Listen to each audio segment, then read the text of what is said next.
മറ്റൊരു വാർത്തയിലേക്ക്. കരീബിയൻ കടലിൽ വീണ്ടും അമേരിക്കൻ ആക്രമണം. 3 പേർ കൊല്ലപ്പെട്ടു. മയക്കുമരുന്ന് കടത്ത് ആരോപിച്ചായിരുന്നു ആക്രമണം. ഫൈസൽ ഹംസ എത്തുന്നു വിവരങ്ങളുമായി. ഫൈസൽ ഹംസ, 3 പേർ കൊല്ലപ്പെട്ടിരിക്കുന്നു. എങ്ങനെയാണ്, എപ്പോഴാണ് ഈ ആക്രമണം നടന്നത്? സംഭവത്തെക്കുറിച്ച് ലഭിക്കുന്ന വിവരങ്ങൾ എന്തൊക്കെ?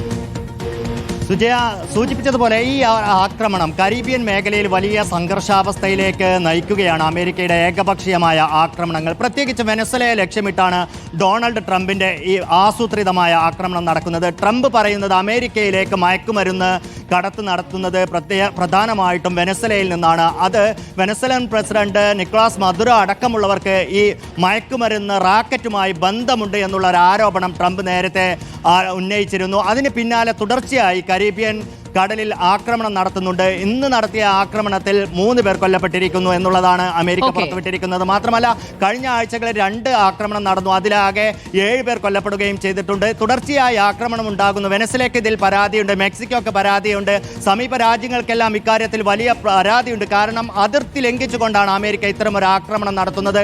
മാത്രമല്ല, ഏകപക്ഷീയമായ ആക്രമണങ്ങളാണ് നടത്തുന്നത്. ഈ ബോട്ടിലുള്ളവർ മയക്കുമരുന്ന് കടത്ത് തന്നെയാണോ നടത്തുന്നത് എന്നുള്ളതിന് യാതൊരു തരത്തിലുള്ള സ്ഥിരീകരണവും ഇല്ല. പക്ഷേ അമേരിക്ക അങ്ങനെ ആരോപിക്കുന്നു, ആക്രമണങ്ങൾ നടത്തുന്നു, ആളുകളെ കൊല്ലുകയും ചെയ്യുന്നു. സുജയ പറഞ്ഞു. ഓക്കെ ഫൈസൽ ഹംസ, എന്താണ് ഈ അമേരിക്ക ചെയ്യുന്നത് എന്ന ചോദ്യം ആരെങ്കിലും ചോദിച്ചാൽ തെറ്റ് പറയാൻ കഴിയും?